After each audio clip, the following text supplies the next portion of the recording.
I should. Okay. Hi. So this is like my fifth or fourth confessional, even though it's only episode two, because I love to film. Um, and it means I don't have to type. So yes, I take a preliminary breath of cleanse because, damn, I have been like mind blown in this last half hour, and overall, I'm feeling like great about my place in the game. But at the same time, I know I'm playing with fire, so we'll see. Okay, let's get right back to the start. See, sorry, there's so many things going on in my mind. Normally, I'm like, I know exactly what I want to talk about, this, that, the other, but no, I guess not now. First things first is probably that Beaker went home, right? This happened last episode, and overall, writing was kind of on the wall for him. Overall, I'm pleased that Beaker went home as well because Beaker is such a good player.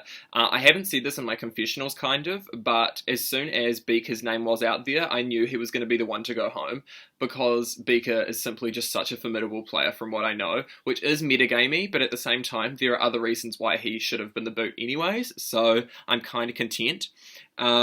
Such as how he was inactive on day one, how he... I mean, he's not in the main majority alliance either, stuff like that.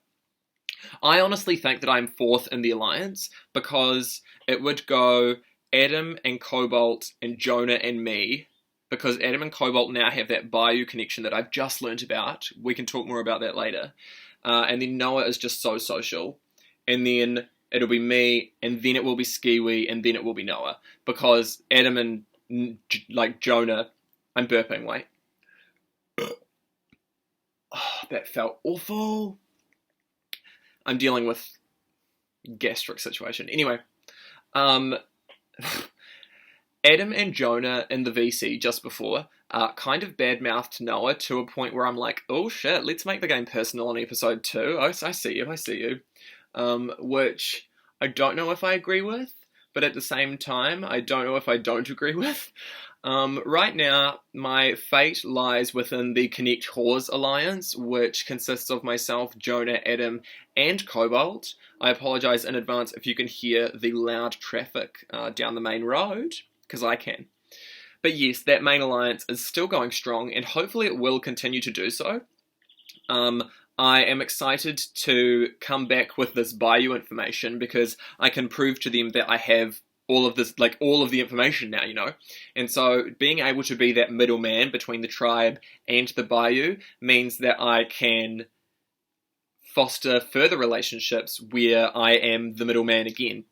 And so I know I'm playing with fire, as I said at the start, because I'm putting myself out there to be the person that wants to go to the Bayou, that wants to see what happens, but this is the start of the game, right? And so I need to think ahead, and I need to be in a mindset where I'm thinking far into the future, because that way I'll prepare myself the best, and this is the time to prepare myself, because it's pre-merge, I'm in a majority. In theory, Noah and Skiwi are two people that will be voted out before me, and so that gives me at least 2 tribal councils of buffer, which in my opinion means I am certain to make it to a swap, because I don't think that we're going to be in these tribes for much longer. I imagine that it'll be about episode 4 or 5 that we switch, so overall I'm content with my place in the game, but I do know that in future I'm going to have to adjust a few things in order to make the most out of the situation I'm in, because overall, like, it's one thing to be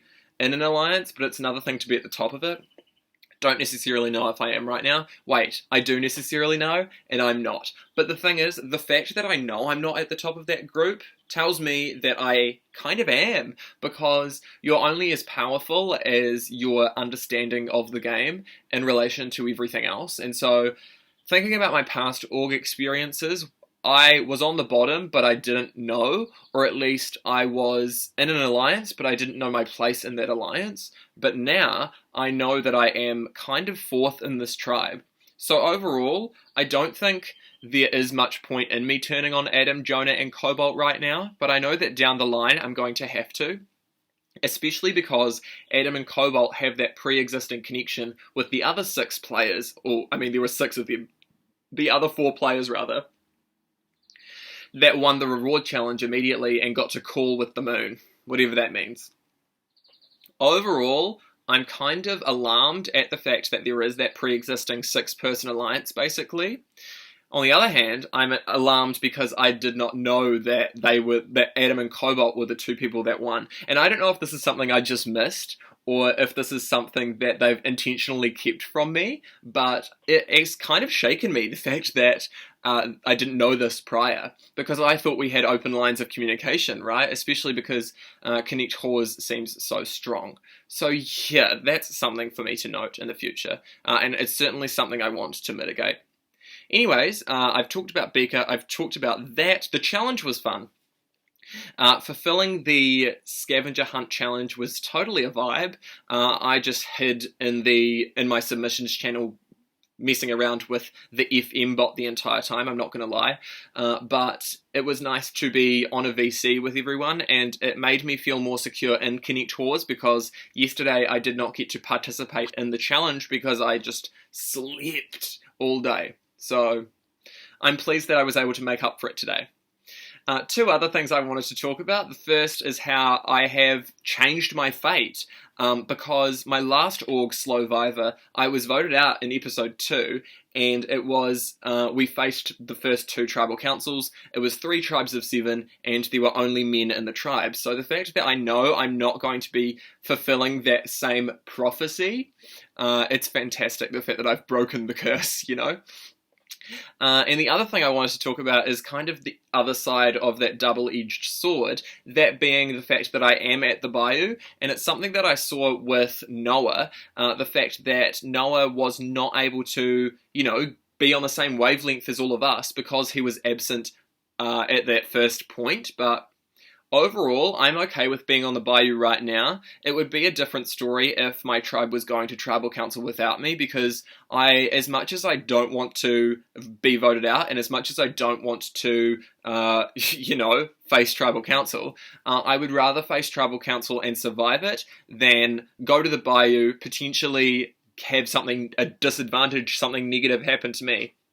And then I also miss out on the fundamental strategy and social game that happens before tribal council. And I don't know if that's something Noah is necessarily thinking about. Surely he is. But he must be thinking to himself, oh, I'm behind the 8 ball here, and I need to do something about it fast.